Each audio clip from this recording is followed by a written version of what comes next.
That was your last chance to buy Bitcoin under 10K.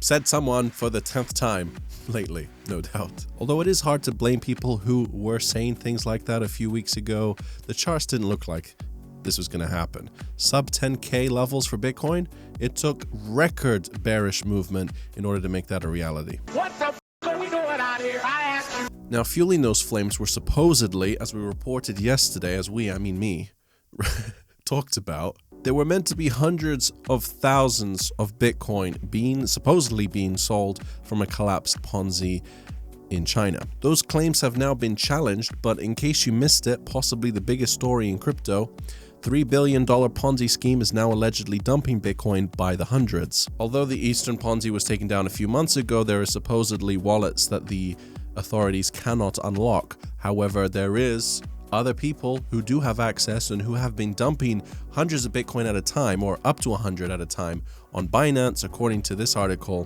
incessantly. Bitcoin's recent price drop has not been caused by Bitcoin's sell-off from a $3 billion Chinese Ponzi scheme plus token, according to researchers at crypto analytics firm Token Analyst.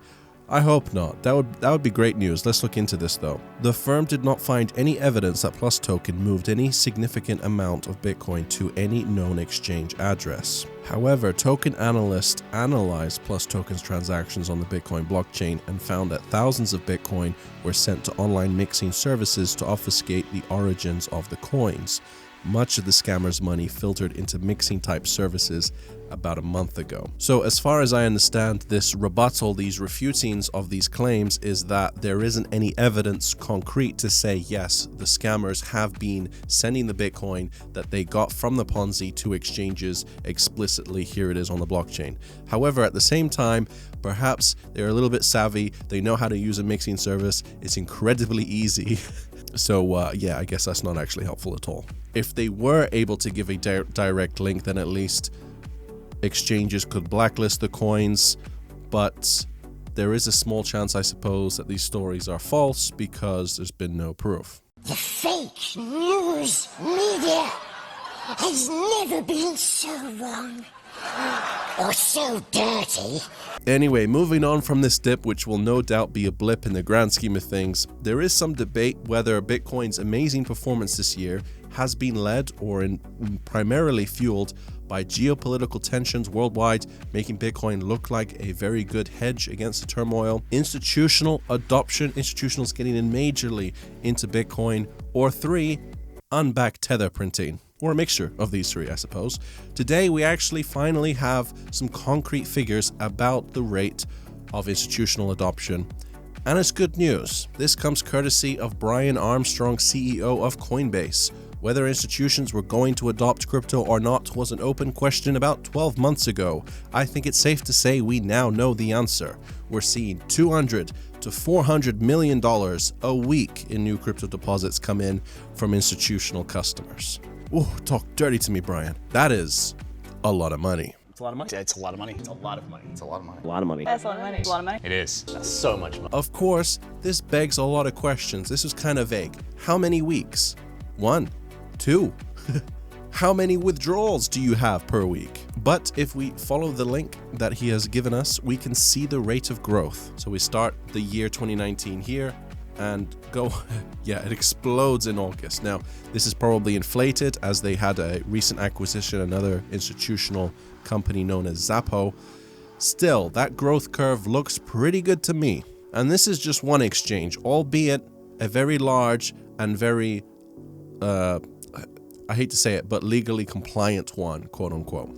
At least it's considered to be. That's why when CZ earlier this year said we have not seen institutions growing faster, I didn't cover it at the time. I didn't think it was newsworthy. Binance is hardly the most trustworthy from a legal standpoint, or at the very least far less than Coinbase. I just can't see large institutions flocking to Binance of all places. Lots of pump and dumps on their platform. I think less now than in 2017 where it was absolutely rampant, but anyway. Not that Bitcoin Cash wasn't one of the largest pump and dumps we've ever seen orchestrated on Coinbase, funnily enough.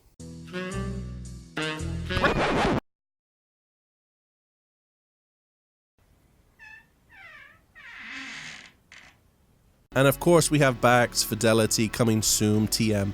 It will be interesting to see their volumes when they do finally launch. The CME volumes are at least crazy high, even if it doesn't benefit Bitcoin. So yes, we can reasonably assume that the great performance this year of Bitcoin as a whole, despite this recent dip, has still been really, really good, is in part, I don't know about primarily, I guess we don't have those figures, but a huge part of it has been institutional adoption. And Tether is 74% backed, maybe.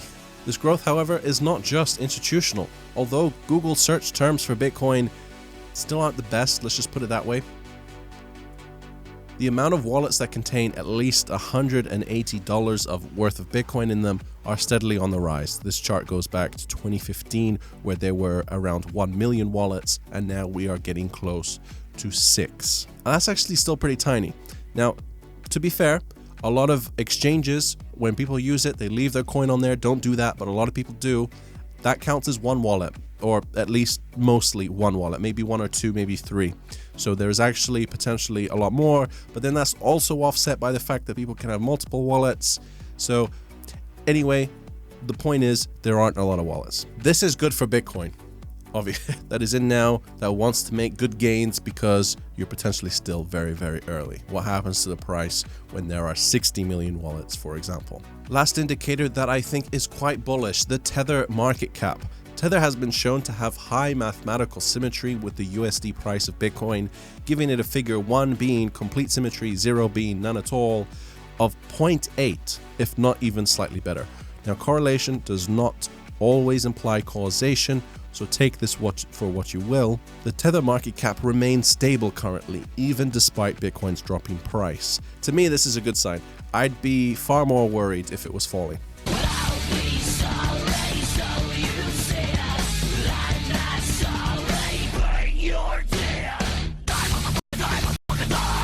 Now, I just wanted to end on this absolutely amazing quote. The big money is not in the buying and the selling, but in the waiting.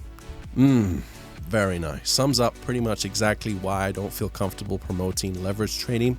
I know HODL is a bit of a meme in crypto, especially when things can fall 80% of their value. You don't want to be that guy. I understand that. In the investment world, though, the longer you can hold on to a successful company's stock, more often than not, the better off you will be. Not that this has been financial advice. It hasn't.